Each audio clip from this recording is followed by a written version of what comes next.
Tiba-tiba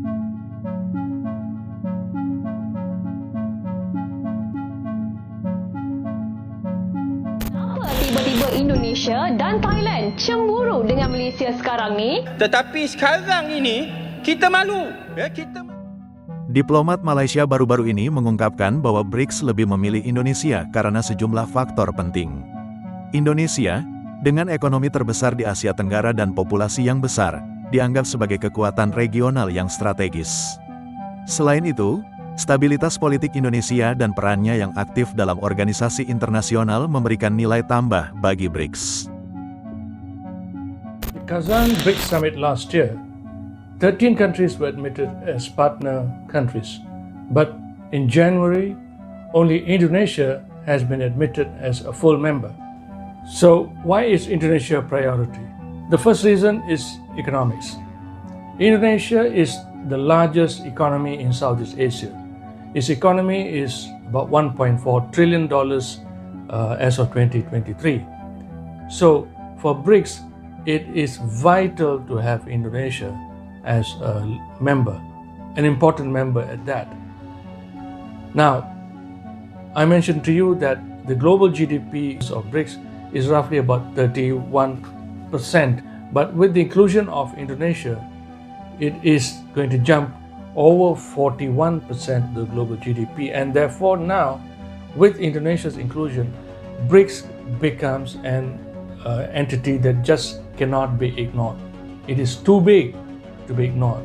Number two, Indonesia is a supplier of critical minerals and materials.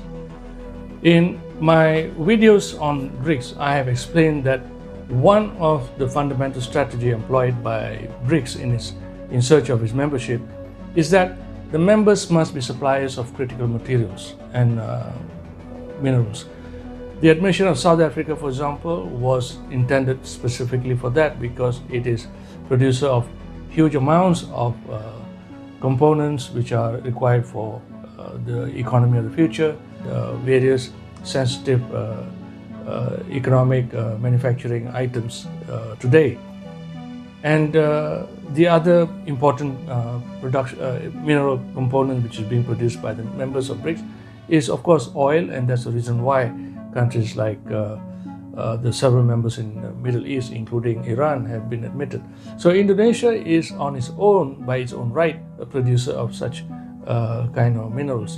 So this plays right into the BRICS strategic calculation. Number three, it is strategic location.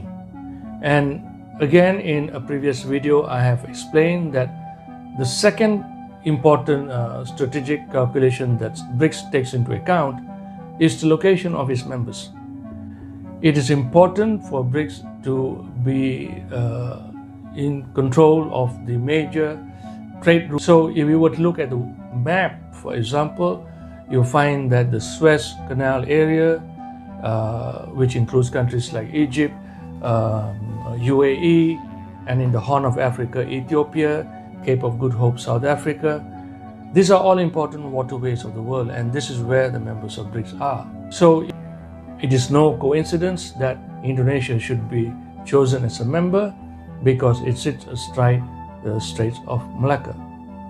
For this reason too, I think that Malaysia and Thailand would also feature as potential members because of the location. But coming back to Indonesia, its location in Southeast Asia, specifically along the Straits of Malacca, makes it a very important player because this waterway is the other important maritime trade routes that are vital to global economy, and BRICS is determined that its members must come from these regions, and Indonesia fits that bill. Number four is leadership. Indonesia is the de facto leader of ASEAN, or the Association of Southeast Asian Nations. It simply is because Indonesia is the biggest power in this region, and it is also a thought leader and a pathfinder for the countries in this part of the world. And therefore, Indonesia's voice, as globally speaking, is very important. And that is, I think, one of the most valuable assets, intangible assets that Indonesia brings to BRICS.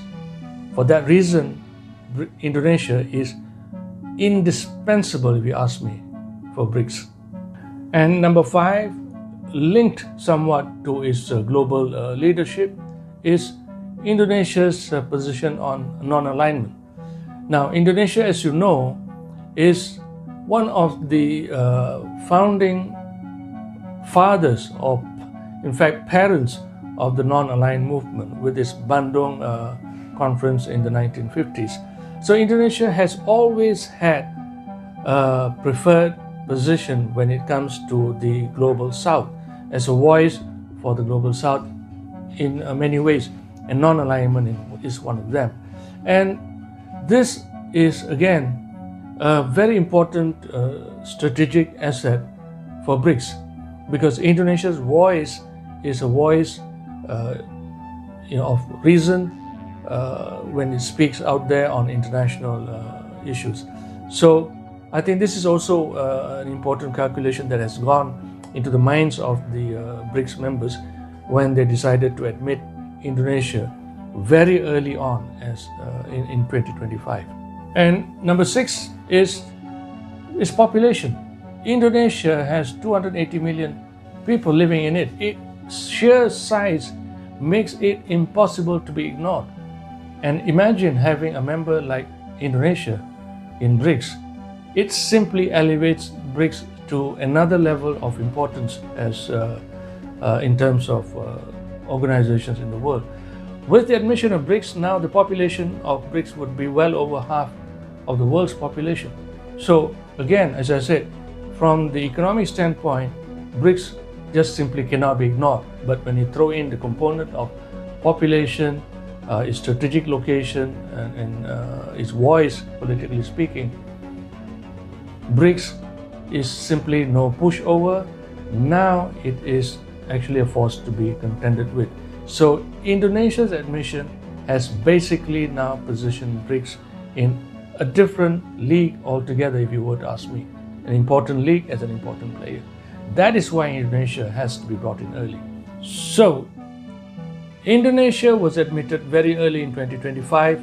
It simply means that all the existing members of BRICS have agreed on consensus to admit Indonesia. And this must have been the calculation that has gone into their minds in making this decision.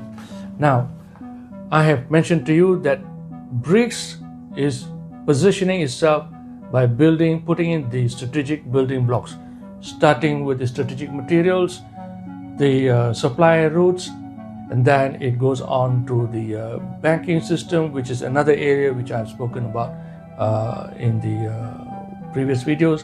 I mentioned to you a little bit just now about the new development bank and this payment system called mBridge, etc. But here I think Indonesia's admission brings a lot of value. On a final note, you remember I said that I think that other countries will also be admitted. In my own opinion, I think Malaysia and Thailand would be among those that could be admitted soon because of their strategic locations, and if my guess is right, it fits well into BRICS' big plan. Indonesia juga memiliki hubungan diplomatik yang baik dengan berbagai negara, termasuk negara-negara berkembang yang menjadi anggota BRICS. Hal ini membuat Indonesia menjadi pilihan yang lebih menguntungkan bagi BRICS untuk memperluas pengaruhnya di Asia dan meningkatkan kerjasama ekonomi global. Keunggulan ini menjadikan Indonesia pilihan utama bagi BRICS.